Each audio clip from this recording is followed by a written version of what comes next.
இந்த செய்தி தொகுப்பு.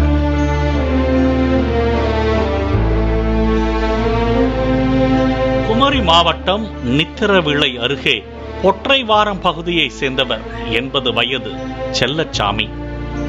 இவருக்கு திருமணமாகி ரோஸ்லி என்ற மனைவியும் 3 ஆண் மற்றும் 1 பெண் என 4 பிள்ளைகள் உள்ள நிலையில் செல்லச்சாமி தனது 4 பிள்ளைகளுக்கு திருமணம் செய்து வைத்துள்ளார்.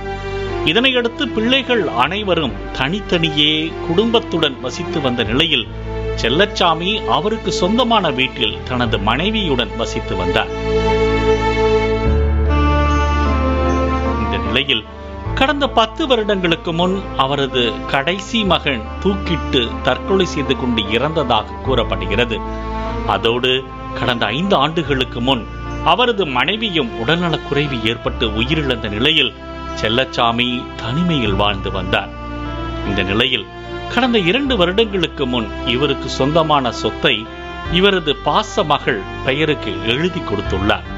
இதனையடுத்து சொத்தை எழுதி வாங்கிய பாச மகள் அந்த சொத்தை வேறொரு நபருக்கு விற்பனை செய்ததாக கூறப்படுகிறது. மேலும் அவரை மகள் உட்பட மகன்கள் கவனிக்காமலும் வீடுகளில் கூட இடம் கொடுக்காமல் விரட்டி அடித்ததாக கூறப்படுகிறது. இதனால் அனாதையாக்கப்பட்டு உறங்குவதற்கு கூட இடமில்லாமல் பரிதவித்த முதியவர் செல்லச்சாமி தனது மனைவியின் கல்லறை அருகே ஒரு குடில் அமைத்து ஒரு கட்டில் போட்டு மழையிலும் வெயிலிலும் வாடியவாறு அக்கம் பக்கத்தினர் கொடுக்கும் உணவை சாப்பிட்டபடி பரிதாபமாக கிடந்து வந்துள்ளார். இதனால் அவருக்கு உடல்நலக் குறைவு ஏற்பட்டு எழுந்து நடக்கக்கூட முடியாத நிலை ஏற்பட்டதை தொடர்ந்து உடல் முழுவதும் புண் ஏற்பட்டு புழுக்கள் உருவாகி சிரமப்பட்டு வந்துள்ளதாக கூறப்படுகிறது. இதனை அறிந்த அப்பகுதியை சேர்ந்த சமூக ஆர்வலர்கள் கடந்த 2 நாட்களுக்கு முன் முதியவர் செல்லச்சாமியை மீட்டு உடலை சுத்தம் செய்து புத்தாடைகள் உடுத்தி ஆம்புலன்ஸில் ஏற்றி அருகில் உள்ள முதியோர் காப்பகத்தில் சேர்த்தனர். காப்பகத்தில் தங்கியிருந்த முதியவர் செல்லச்சாமி காலை உயிரிழந்த நிலையில் அவரது உடலை அடக்கம் செய்ய உறவினர்கள் யாரும் முன் வராததை தொடர்ந்து காப்பகத்தில் சேர்த்த சமூக ஆர்வலர்களே இணைந்து செல்லச்சாமியின் மனைவியை அடக்கம் செய்திருந்த இடத்திற்கு அருகில் பள்ளம் தோண்டி இறுதி சடங்குகள் நடத்தி அடக்கம் செய்தனர்.